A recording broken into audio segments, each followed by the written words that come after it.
Well, what a great segue into what we're here to talk about today, all about emotions. And one thing that I wanted to really make clear before we got started, or as we got started, was that all emotions are equal. None of them are bad, none of them are negative, none of them are good or positive, or they're all part of our human experience, which I'm sure you'll agree with. They're not all enjoyable, or what we don't always want all of them. Mm-hmm. But when we can get used to the idea, I think, of not attaching the good, bad, positive, negative kind of labels to them, then I think it makes the ones that we prefer not to have, or that feel a bit tougher, I think it makes them a bit more easy to manage. What do you think? I absolutely agree. And I think it's something that is not, it's not what we were taught as Mm, children, right? There was a strong labeling of good feelings that you were encouraged to demonstrate, and yeah, then the bad feelings, like if if you're upset, go take that somewhere else. yeah, I don't want to, yeah. So I think now, as educators and parents, we're starting to realize like it's important to give all of these feelings a space. yeah, because that's how we learn how to manage them, because it's not the emotion that's problematic, even though we might not enjoy some of them. It's the behavior that comes from them. And those difficult behaviors come from not being able to honor those emotions or give them space, like you said. Yeah. Yeah, yeah, so important. And as parents or adults in kids' lives, it's so important for us to be able to role model that not necessarily always hiding your emotions from your kids, but finding that balance of sharing, but without dumping all the adult stuff onto kids, but letting them know that it's okay to not feel great all the time. And this is how I manage these feelings. Hmm. Yeah, showing them, it's safe to have these feelings, and it doesn't make Yeah, me a better person if yeah, I don't have like anger or frustration or sadness. Like, it actually, the more that you allow those lower vibration energies to be acknowledged, it also increases the ability to experience the higher ones. So yeah, it yeah, just makes it more of a full spectrum. yeah, exactly. So Shannon, I jumped right in because I asked you how you were and you started talking about emotions. So I was so excited to get talking about it. But would you like to introduce yourself for Sure. everybody who's watching, so that they know kind of where we're coming from What and we're how we're talking approaching about? our emotions? Yeah. Yeah. So I'm Shannon Kerr. I live on the west coast of Canada, and I am multiple people. I am a mom of a blended family. So both my partner and I have children from previous marriages, and then we have one together. So there's all of those Nice. dynamics. Um, I am, as I said, I work in the schools as an education assistant, supporting children in the classroom and on the playground. Mm, And I also am an EFT practitioner, mm, supporting moms. So my big vision, especially because I work in the schools and I have watched the anxiety, like the diagnosis of anxiety rising mm, in our schools. Um, we as educators can't fix that, right? yeah. We have these kids for 6 hours, not all of it education time. And if we are supporting them and then sending them back home to a stressed out mom, Mm, all of those, um, all of those good things are going to kind of get washed out. So what I focus on doing is supporting moms who are dealing with their own feelings of overwhelm and mm, emotional baggage, basically. If things from their childhood, from their experiences are influencing how they connect with their children, I help them work through that so that they're not dumping things on their kids, basically. And it it's all about generational healing so that we are sending kids to school feeling empowered and confident so that they can, be positive influences in our communities. That's so great. And you said if we're impacted by our past, like, so as parents or as mothers, if they're impacted by their past, then you support them through that. And that if really isn't a reality, is it? Because we're all impacted by our past, even when, so the reason I'm pointing that out is because often people think, oh well, I didn't have trauma, or I had a pretty good childhood or a pretty good upbringing, which is fantastic. And also we're still impacted by different things. And I think one of the big things that comes up for me in the work that I do is that, like, my generation often grew up with the whole children should be seen and not heard kind of approach, whether it was overtly for said. that. I'm the youngest of 4 kids, and people used to tell her, oh, your kids, they get along so they never fight. And now I'm like, man, we never got to learn that skill of like debate and conversation because we were encouraged to just like button it down. You don't learn how to have an opinion and express it and reflect on. So common. And whether it was overtly said or not, I think it was still kind of ingrained. So even that, I think often, people that I work with don't necessarily, until I say those words, they're like, oh yeah. And then they realize the flow-on effect that has. So avoiding conflict or avoiding situations that have the slightest chance of conflict is a big one, coming from a place of fear because they don't know how to interact in that space. And like you just said, with siblings, I didn't learn how to navigate conflict, navigate differences of opinion, because we're being quiet and doing as we're told and not necessarily expressing what we're really feeling. And so then what happens then in adulthood is those emotions are all bottled up and sometimes bubble out, and then we experience anger or frustration, and we finally get a chance because we're adults and not being told by other adults to be quiet. Maybe sometimes that bubbles out, and I think also often for parents, we're trying to do something different to what our experience was. So the only lesson we have as parents is being a child and being parented, really. I guess more so these days you can do parenting courses, but it's not, part of our normal upbringing. And so we decide, I'll either do the same as my parents or the opposite in different scenarios. And often I think we think we're doing the opposite. The actions are different, but really what's underlying that, what's feeding that behavior and that information is not so different. Well, and oftentimes what I see with the moms that I work with is they've just been coasting with, I didn't have big trauma, there wasn't a lot of things, but there's all of these limiting beliefs around what they're expected to be that don't show up until their child comes to them with their behavior. And going back to the example of children being seen and not heard, if you have that as a belief and then your child is not willing to be that quiet, docile child, and that's bringing up like, oh no, am I a bad mom? Or is my child, like, there's something wrong with my child? And you have that resentment about, they're doing it wrong.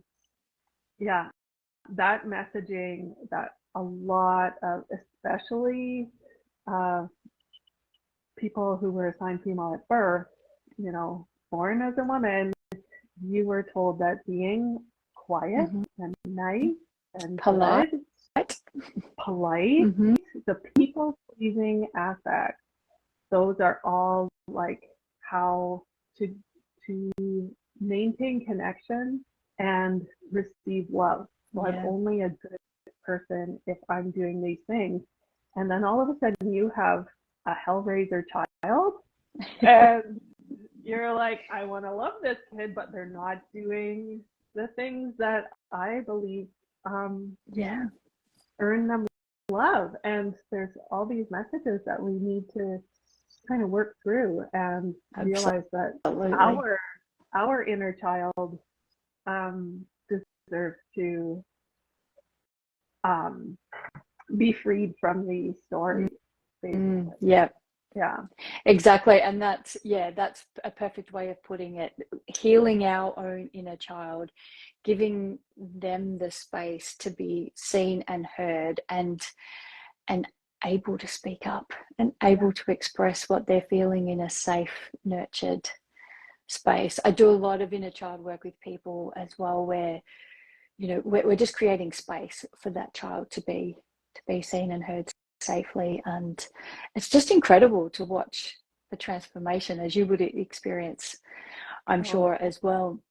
So when kids come out, so for parents, there's a whole roller coaster of emotions that can arise, and that can have a lot to do with our upbringing and our our beliefs and our values and what we've been taught. So the stuff we've been talking about now, but also what our expectations are and our dreams and hopes, and sometimes we're aware of those and sometimes we're not. I talk about this a lot in my book. I've got a whole chapter on emotions in my new book. But some of those, let's talk for a little bit about what some of those emotions are that come up for parents when their child first comes out, or a little bit down the track, because it's not just a one-time situation that we kind of work through and then move on and then that's it forever, as we both know, but everybody else may or may not know. It's something that can come up quite regularly. So what would your experience be, either like from your personal experience, if you're okay to talk about that, or from other people that you talk to? What would the experience be like? What would the emotions be that come up? Yeah, so I will mention that my teenager came out to me as non-binary during 2020 when everything else was happening at the same time.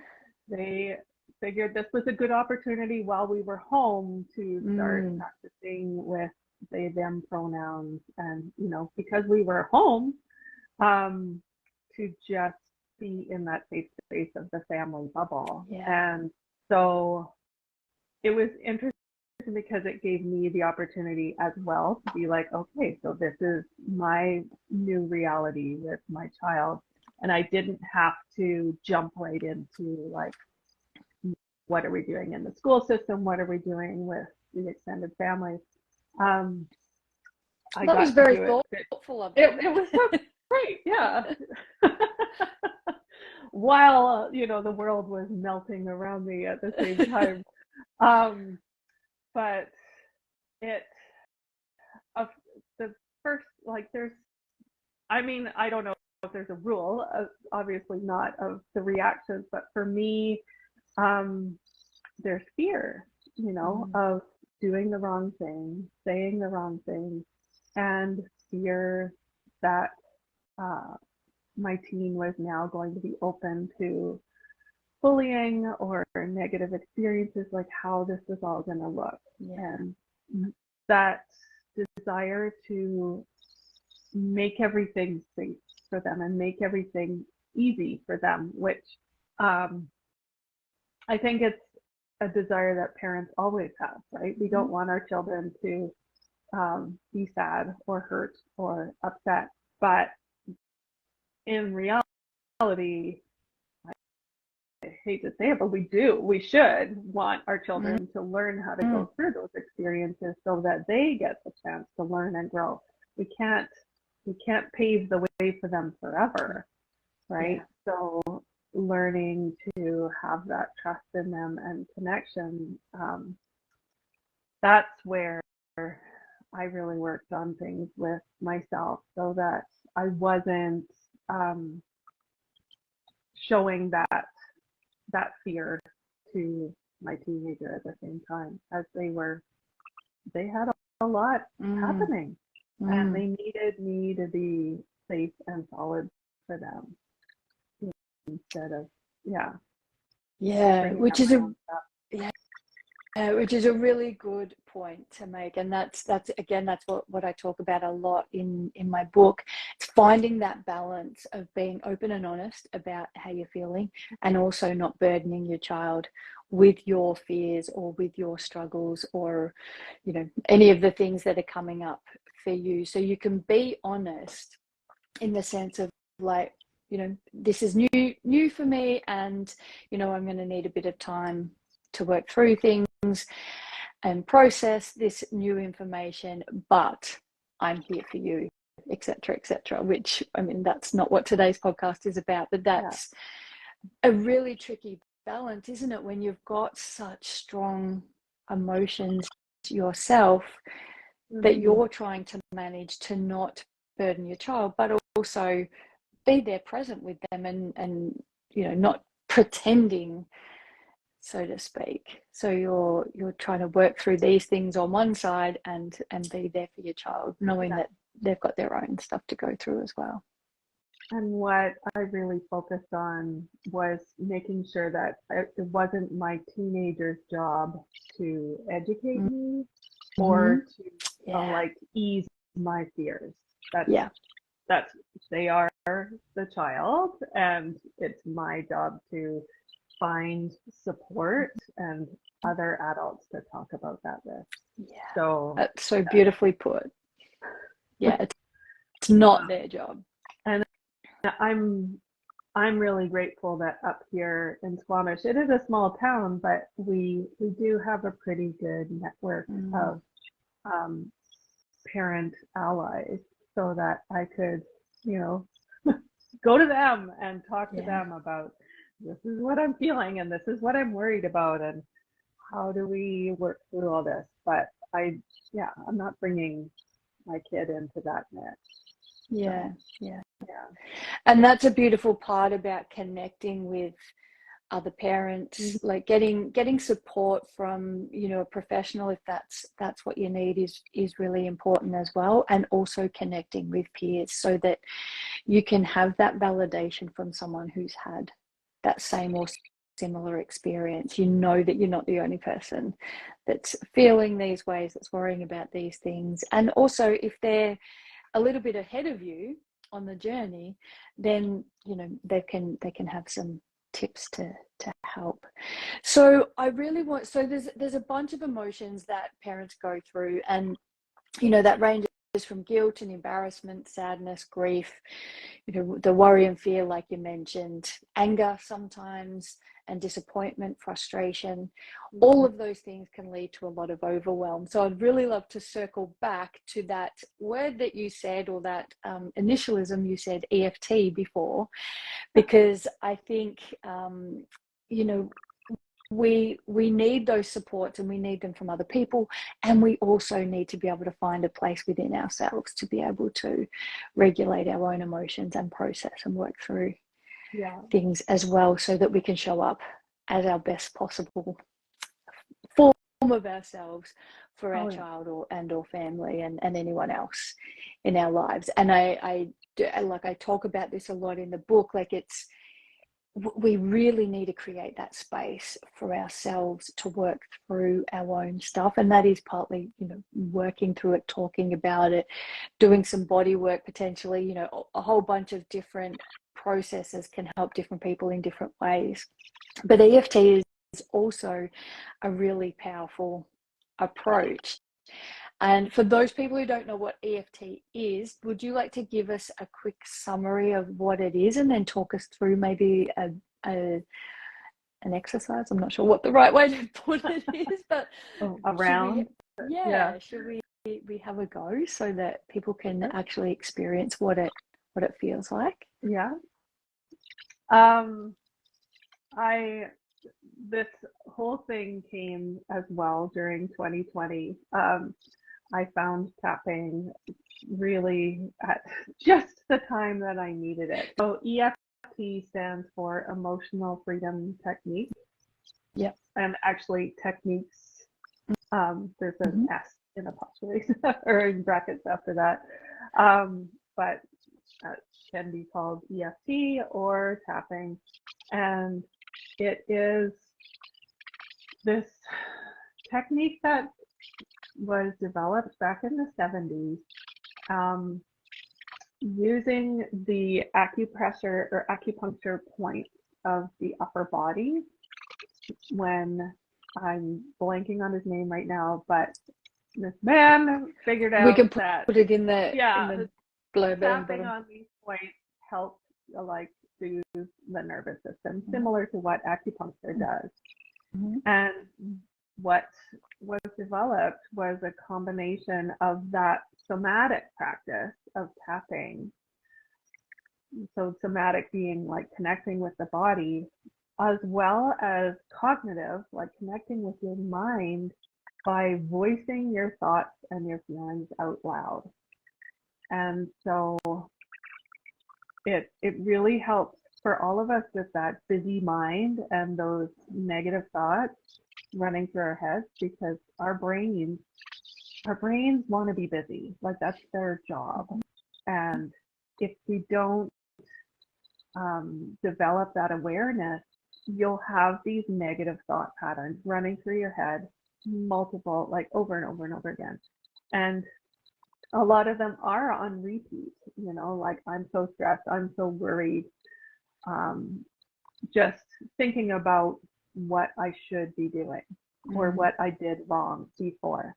And I'm busy is a common one too, isn't it? Oh yeah. I'm so busy, which really feeds into that sense of overwhelm. Yeah. So what tapping does is, as you're tapping and you're voicing those thoughts out loud, especially in the venting phase, it helps you acknowledge what you've been saying and thinking in your head. And because our bodies hold our feelings, right? And as long as you're holding those feelings and those thoughts, you're not actually letting them just process through. So tapping allows you to like, oh, I've been telling myself I'm stressed all day long. Of course I'm stressed if that's all I'm telling myself. And as you acknowledge it, it helps to lower that stress response. So your entire physical system is affected by this. Your cardiovascular system, your digestive system, like all of these systems, as well as your mind. And you'll begin to get curious about like, why am I telling myself this over and over again? Is this really how I want to be thinking? If your child comes to you and they have this big thing and you're like, I need to be stressed about this. Like, do I? Like, another thing that it helps your brain to realize is that you're not actually in danger, right? Our brains are designed to keep us safe. And so they are always looking for where's the problem, what could go wrong, being on alert. And this is especially true for moms because we're keeping track of more bodies than just ourselves. And so that feeling of being on alert all the time is exhausting for the body. And the tapping will help to lower the cortisol flow in your system, that stress hormone, so that you can start to make better decisions and choose. It actually helps to retrain the neural pathways in your brain. If you're like, okay, I acknowledge that I have these feelings, I'm open to choosing something else. What would that new thought be? And it's pretty magical what begins to happen. It's a pretty powerful idea, isn't it, that we have options to Yeah. choose something different, even though we're in this pattern and it feels like, we're not necessarily consciously, thinking about this or purposefully doing it. It's become a habit or it's become a pattern, and we can actually make a conscious decision to create something different. And what you mentioned about the neural pathways, I mean, that is probably one of the most incredible pieces of information that has come to light over the last, I don't know, 10 or 20 years. I lose track of time.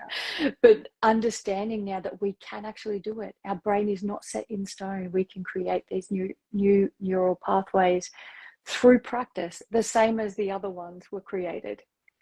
We weren't born with them. We created them through constant kind of having things on repeat.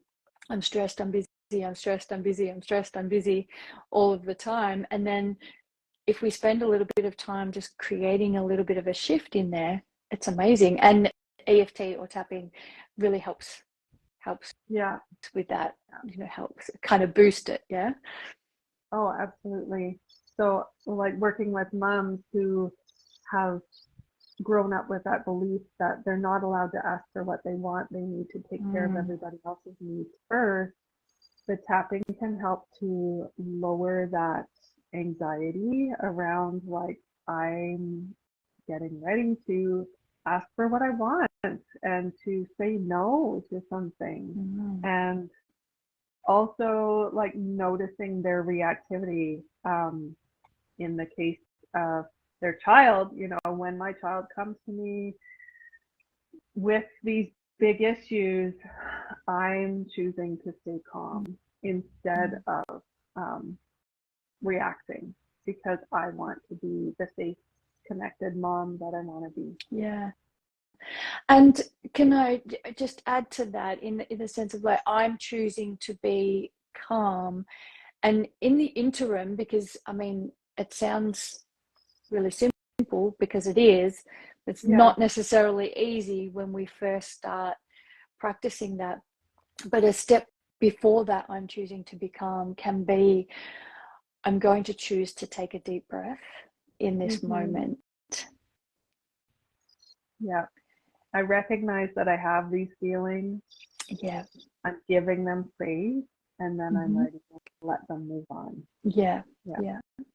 Which is a journey, though, isn't it? We don't want people to think, if they can't do that straight away, that they're failing. But it's a practice and it's a journey, and that's a big part of what the tapping allows you to do. So I just want to also say, we're talking a lot about mums here, and thankfully we're living in a world where dads are doing a lot in some families in relation to taking on responsibility for the kids, etc., etc.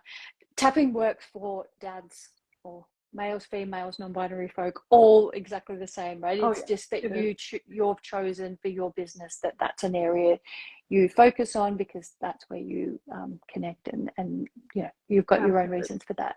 So I just want to make sure that everybody knows that anybody, regardless of gender, can enjoy the benefits of tapping. So anyone watching this now or on a replay can join in, no matter what their gender is. And so regardless of age too. Yeah. Okay, great.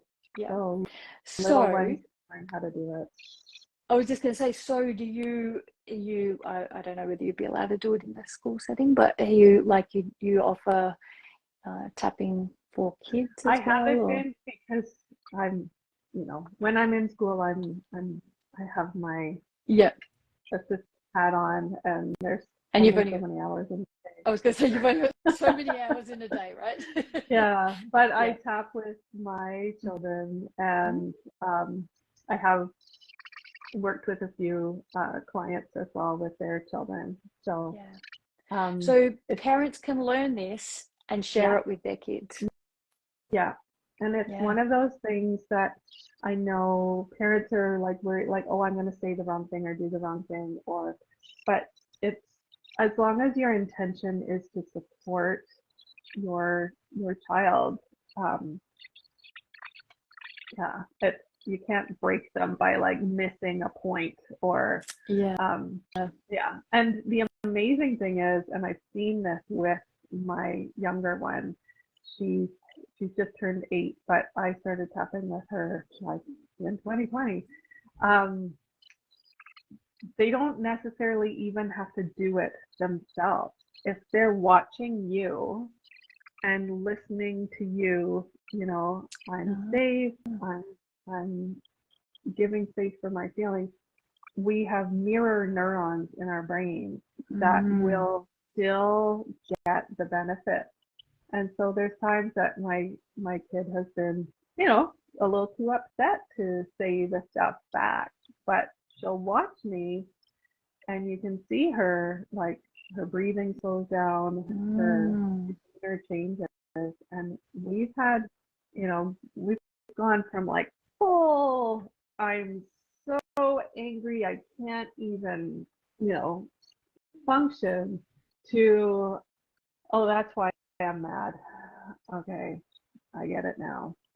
In like 2 minutes. Wow. Yeah. I mean, and that's so important and valuable in so many ways.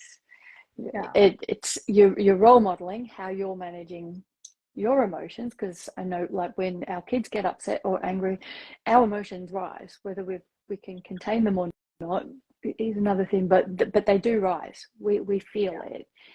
And so you're role modeling, but you've also got that energetic side, and they're absorbing what you're doing as well. So they will learn over time that, oh, when I'm feeling this helps. So I can start to do it for myself over time. Wow. Yeah.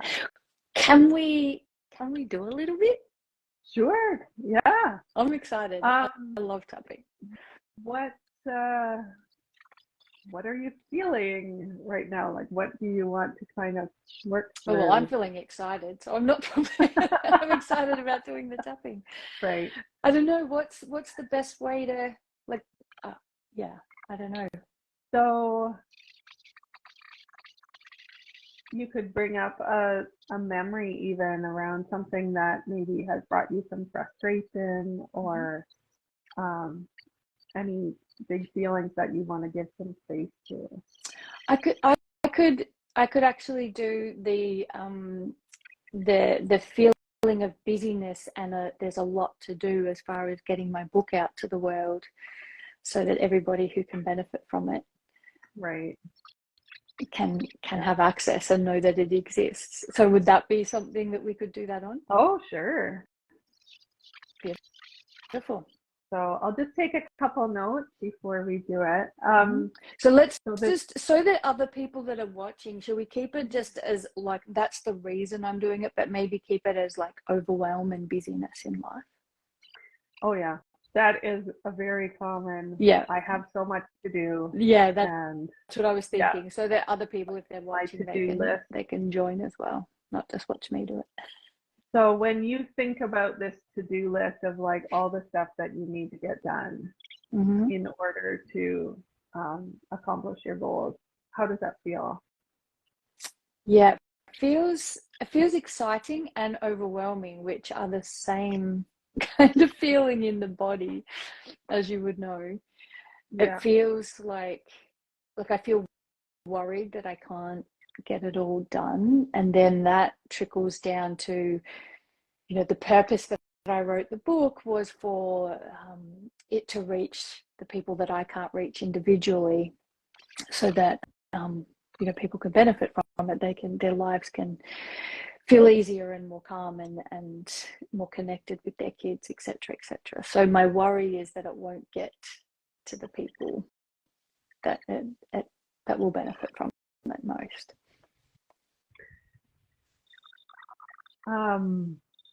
When you think of that feeling of not being able to get everything done, do you notice it anywhere in your body? Yeah, like I get a feeling in my, like, the base of my throat. There's kind of a tightness, kind of like a lump forms there, and then sometimes a knot in my belly.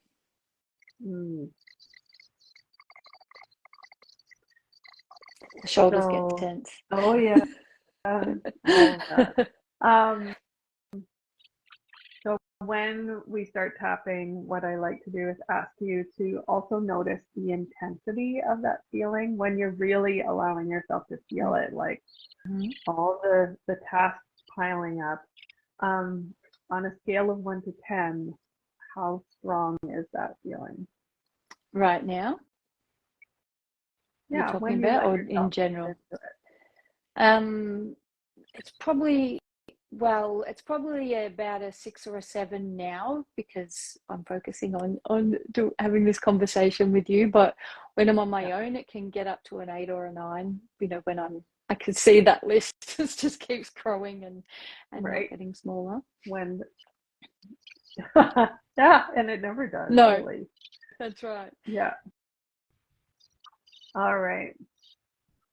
So what I like to do is just take a few deep breaths in through the nose and out through the mouth, and really let your breath go down into your belly. And feeling present in this space, because our minds have been running into the past and into the future, but letting So yourself everyone do this with me. Yeah. We can feel that It's a joint great energy. exercise to just really come back into this moment. Whatever is coming up later for you will take care of itself. And the way tapping works, it's really like Simon says, that I will say a phrase and then you echo it back, and I will guide you through the tapping point. Yeah. So you don't have to have anything memorized, you just follow along. Okay, great. And we'll start on the side of the hand. And from here, we're going to repeat 3 phrases. So just gently tapping on the side of the hand. And this is when we basically acknowledge where we are. So repeating after me. Even though I have these feelings of overwhelm. Even though I have these feelings of overwhelm. I acknowledge that they are in my body. I acknowledge that they're in my body. And I choose to love and accept all parts of me. And I choose to love and accept all parts of me. Even though I feel overwhelmed. Even though I feel overwhelmed. Because there are so many things to get done. Because there are so many things to get done. Right here, I am safe. I'm here and I'm safe. And I love and accept all parts of me. And I love and accept all parts of me. Even though I feel overwhelmed by all the things I have to do. Even though I feel overwhelmed by all the things I have to do. And I feel this in my throat. And I feel this in my throat. I am giving space to these feelings. I am giving space to these feelings. Especially because I love and accept all parts of me. Especially because I love and accept all parts of me. Okay, and then we're going to move to the top of the head. And say all of these overwhelming thoughts. All of these overwhelming thoughts. Eyebrow point. What if I can't get these things done? What if I can't get these things done? Side of the eye. I'm worried that I will forget something. I'm worried that I will forget something. Under the eyes. And then I won't reach my goals. And then I won't reach my goals.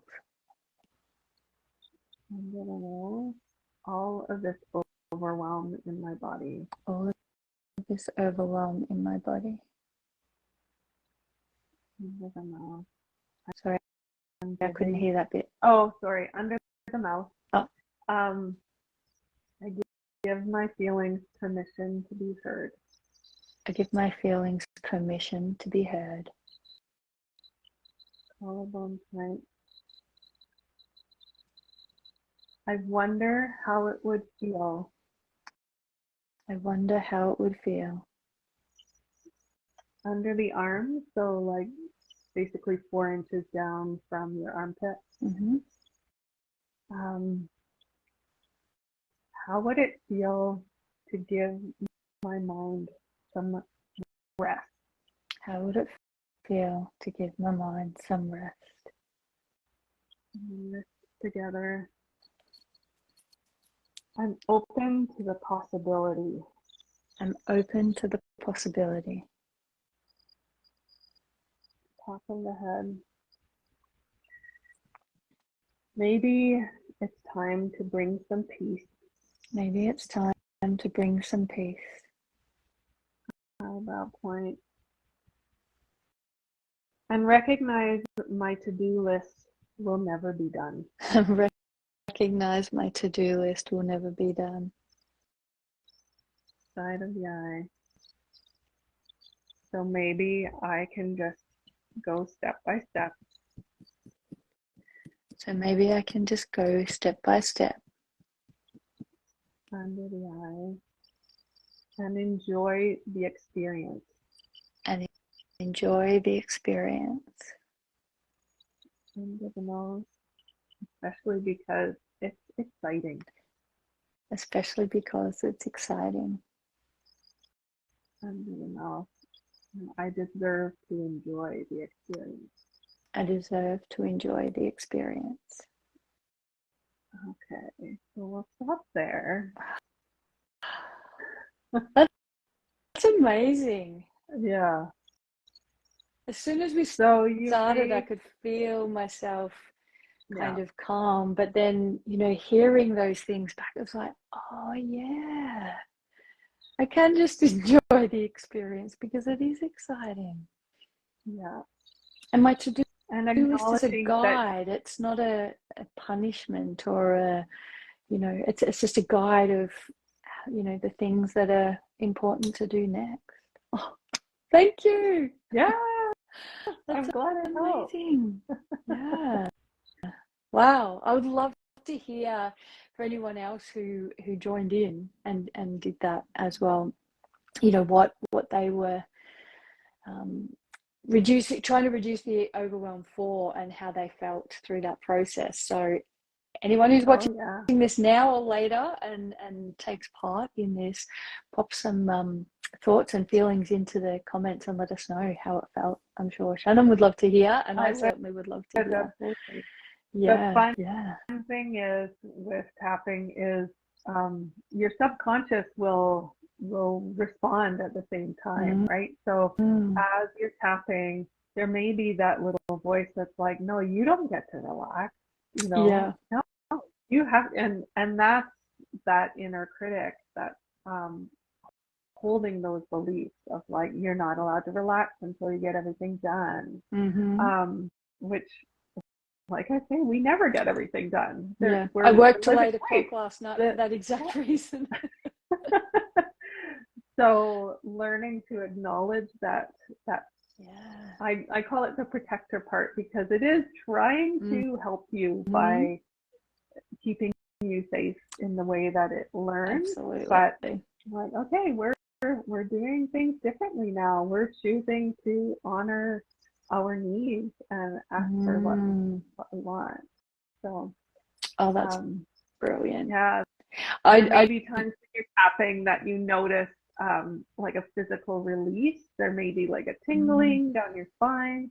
Some people yawn because they're like, oh, there goes that tension. That release.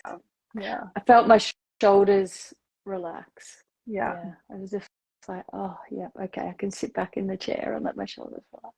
Yeah. Oh, that's so good. Yeah, that's amazing.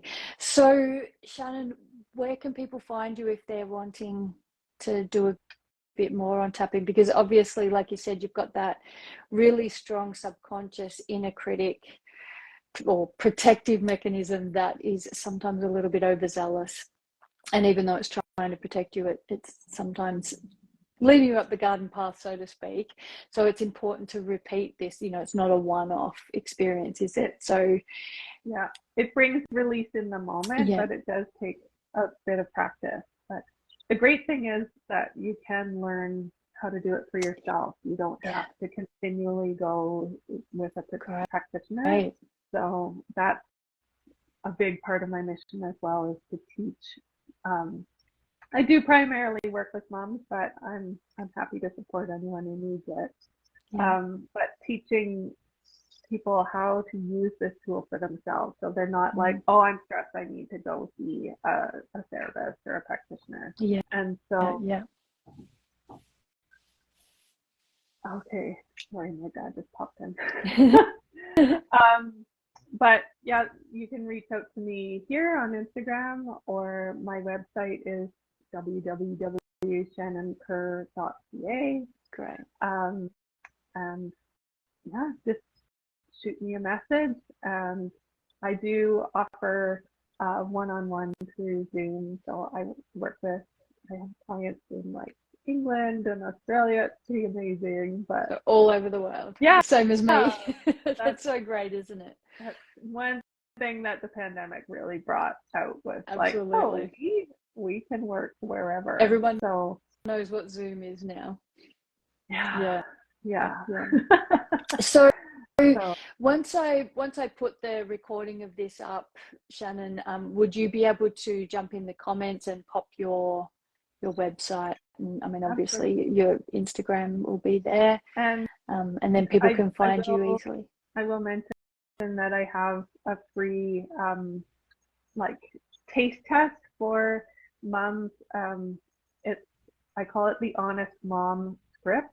So especially as we're in summer and we are around our children all the time now. Yeah. So for those of us who maybe get frustrated by our kids, it's a little do-it-yourself, like fill in the blank tapping script to help you, like, okay, my kid has asked for 20 snacks already and it's 11 o'clock. I'm a little frustrated. Learning how to vent those feelings so that you can still have an enjoyable connection and a great summer with your child. So that sounds amazing. What a great gift. I have those links in my bio as well. Okay. So yeah, there's a few ways to work with me. Fantastic. Thanks so much, Shannon. Thank you for this chat. I'm so grateful to you for spending your time with us and talking about emotions and the experience around when your child comes out and how to manage those emotions, and also the bonus at the end with an extra technique for us to, or techniques for us to use to help calm that nervous system and allow us to be more present in life. So thank you so much. Take care. I'm so excited to get your book. Yes. Yes, and you were the winner of my book, which is fantastic. I mean, yeah, so you can have one of these in your hand very soon. I know you're waiting very patiently to get it. I know I'm waiting very patiently for my author copies to be sent, so I can forward that on to you. I know how that is, but yeah, it'll be a great resource for me to share up here as well. Yeah. Thanks so much. Take care, and we'll talk soon. Bye, everyone. All right. Thank you. Bye.